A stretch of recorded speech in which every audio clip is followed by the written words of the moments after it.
The Fed15 podcast is presented by Serving Those Who Serve, a fiduciary, fee-based financial planning firm serving federal government employees and retirees all over the country. This podcast is for informational purposes only and is not intended to be taken as financial advice. All listeners should consult their personal advisors before taking any action. The opinions expressed by our hosts are their own and do not reflect the views, policies, or position of either Raymond James or Serving Those Who Serve. Welcome back, everybody, to a new episode of the Fed15 podcast, presented by Serving Those Who Serve. Each week, as you know, we discuss the latest news and info that feds need to know in 15 minutes or less. So whether you are a seasoned, grizzled federal employee or whether you're just starting out in your career, Fed15 has got you covered. So grab your coffee, kick back, and we will tell you what you need to know but might have missed over the past week or so. We are your hosts, Katelyn Murray, and with me I have the pretty in pink Mr. Jan Sipe, folks. That yes. Pink shirt is burning pink. Bright on today's episode. Yes, because no shutdown. Thank you. Thank you, Congress. Thank you, House. Thank you, Senate. Thank you, President Biden. Okay. Let's do it all again in about 6 weeks. Let's pass our appropriations bills. Nobody's going to get everything they want. Everybody's going to be a little bit unhappy. How about that? Just keep moving forward. But thank you. Thank you. There we go. Yeah. All we want for Christmas, right? Absolutely. Well, we're in the time of Thanksgiving. So that's my Thanksgiving there. And I don't know about you, Katelyn, but Thanksgiving is always a big deal at our house because for decades now, we've done our trimmetry there. Oh. So we start decking them halls early. And, we're fortunate to have a pretty robust extended family, lots of nieces and nephews and grandnieces and nephews. So we got about 30 at a Thanksgiving. Wow. And so then that is always followed by the inaugural watching of National Lampoon's Christmas Vacation, which for me is hands down still my number one holiday movie of all time. Oh, yeah? Oh, absolutely. And I think in many ways is one of the most accurate Christmas movies ever made. So huge fan. Mine's Die Hard. So, It is a Christmas movie. It is a Christmas movie. The Not the Christmas Party. It is indeed a Christmas movie. I'm a big fan of Die Hard. Gremlins, also a Christmas movie. Yep. Ooh, you got a dark side there.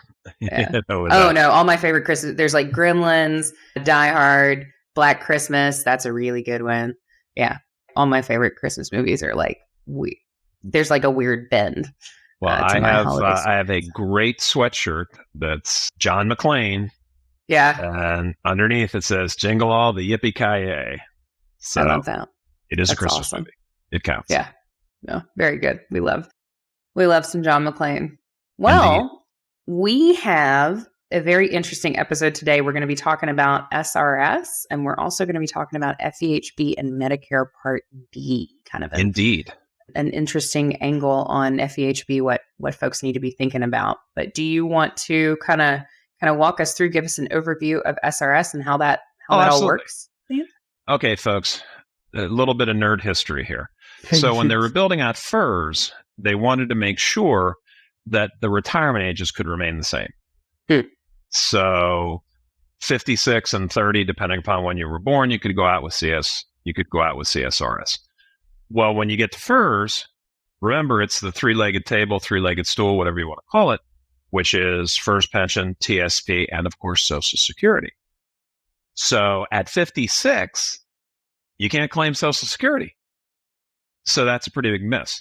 So the Special Retirement Supplement was created. It's paid by OPM, not by Social Security, and it is mathematically based on what your Social Security benefit would be at age 62.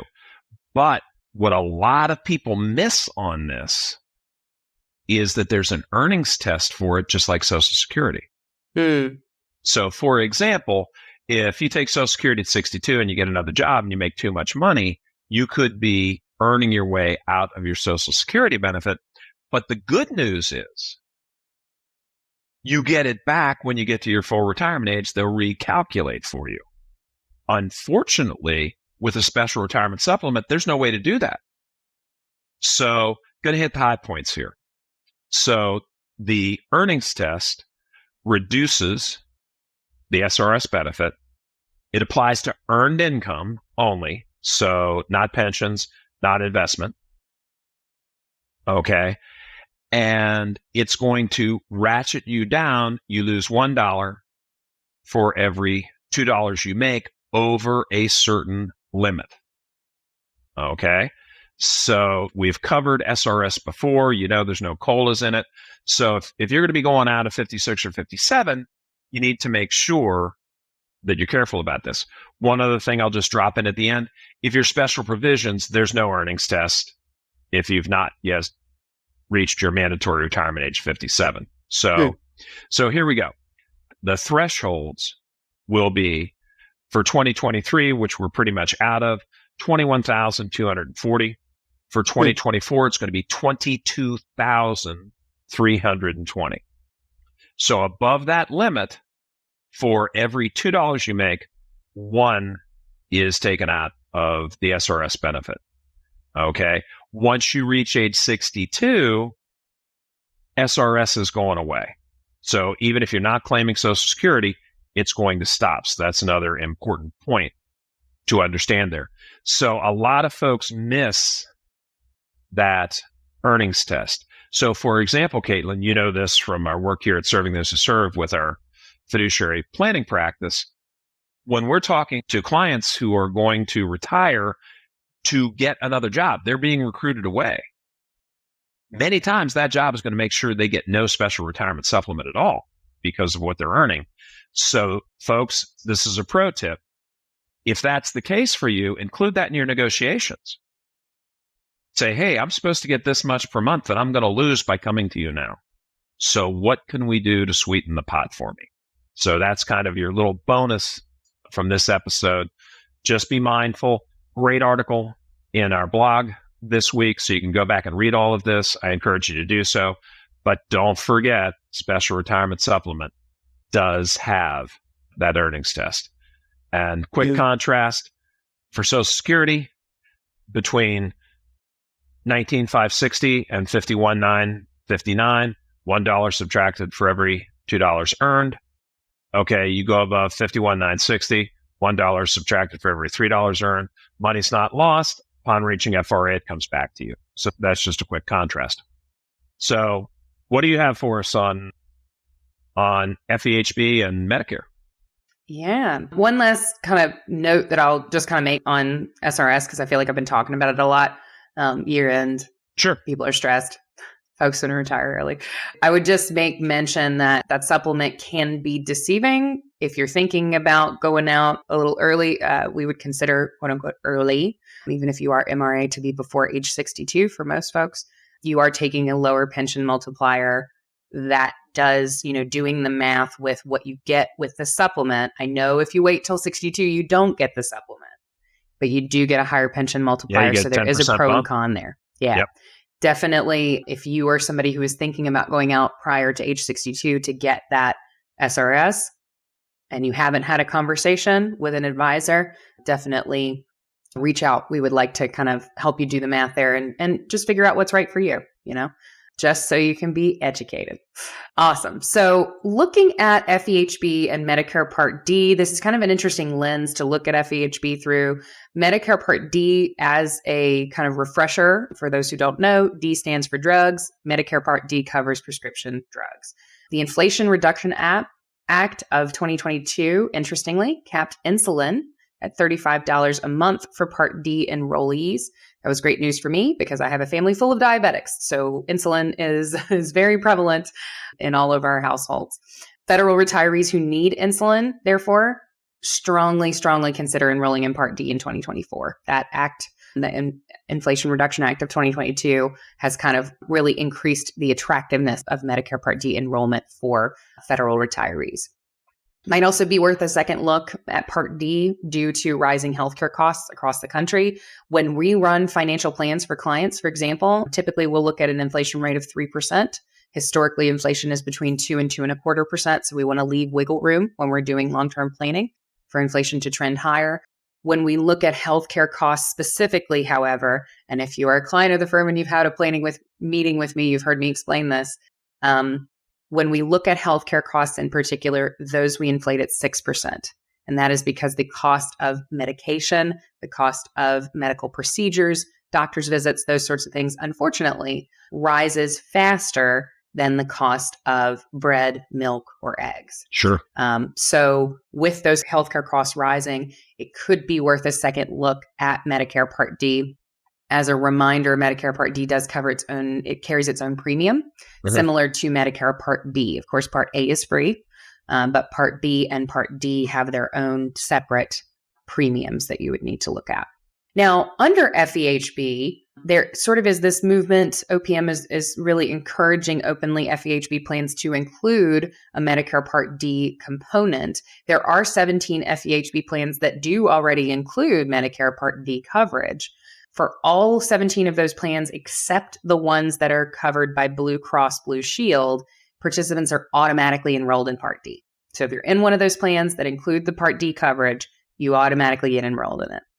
For the Blue Cross Blue Shield plan specifically, participants are only auto-enrolled if they already have Medicare Parts A and B.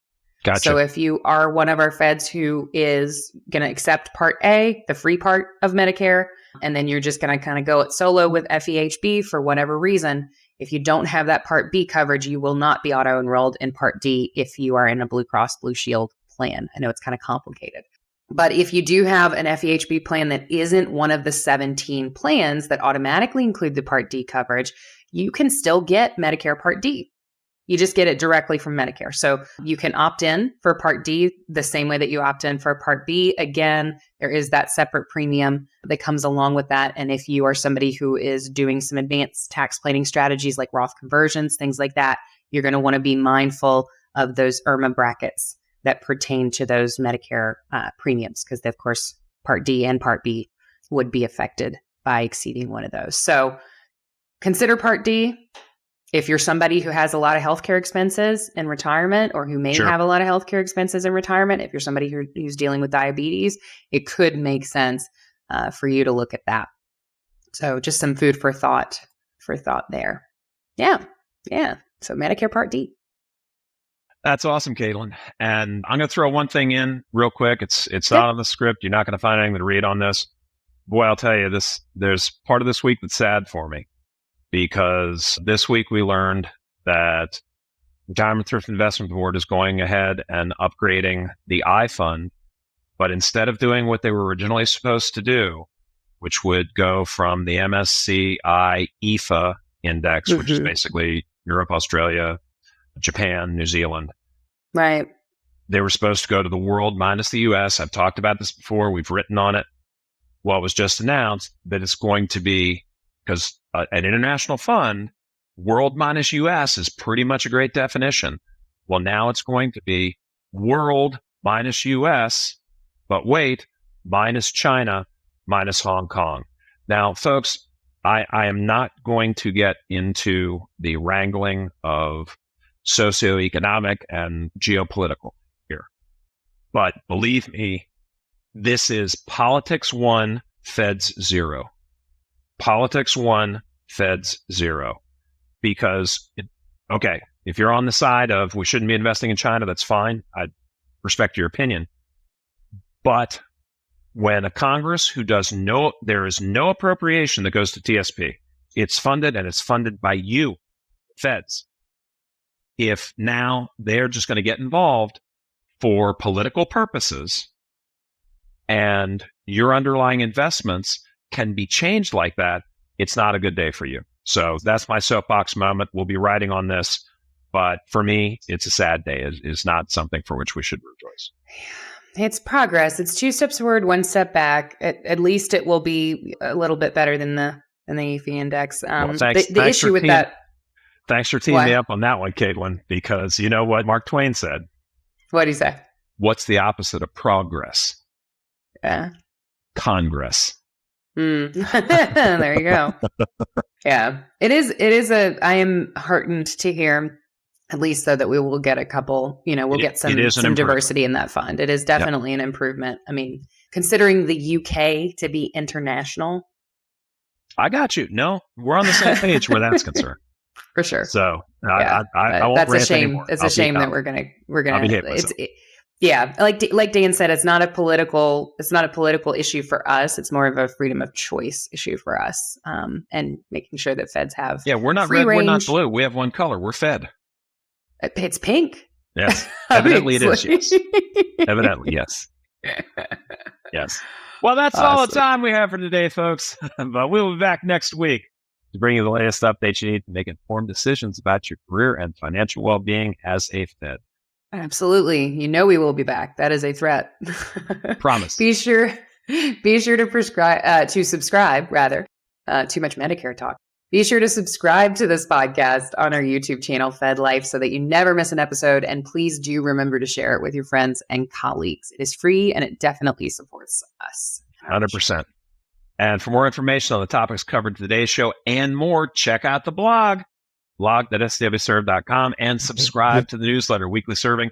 Get all the latest news for Feds from all of our Fed stars delivered right to your inbox every single week. And, of course, for those who want to dive even deeper into learning about your federal benefits and financial planning for Feds, we encourage you to join us for one of our complimentary webinars. We've got, speaking of Medicare and FEHB, we've got an Understanding FEHB and Medicare webinar coming up very quickly, November 30th from 1 p.m. to 4 p.m. So if when I was talking about FEHB and Blue Cross Blue Shield plans and Medicare Part D and Part B and Part A and Part Z, that last one was a trick. Oh my. If none of that made sense, please do join us for that Understanding FEHB and Medicare webinar. We will lay it all out. We will bring some clarity to that. And also we have our ever popular tax planning webinar coming up on December 5th from 11 a.m. to 2 p.m. That's one that I always recommend to folks. There's always something to learn there. Really, really, really good content there. But of course, if you prefer a one-on-one approach, or maybe you just don't have the time to commit to a longer webinar style format, feel free to reach out to our team directly for a financial planning consultation at askstws@stwserve.com. We're always happy to talk with you there. 100%, folks. Always remember this. We take the time to read all the stuff that you don't have time to read. So we're going to be here for you for that. So on that note, thanks for listening to Fed15. I'm Dan Sipe. And I am Katelyn Murray. And we will absolutely see you next week. See you there.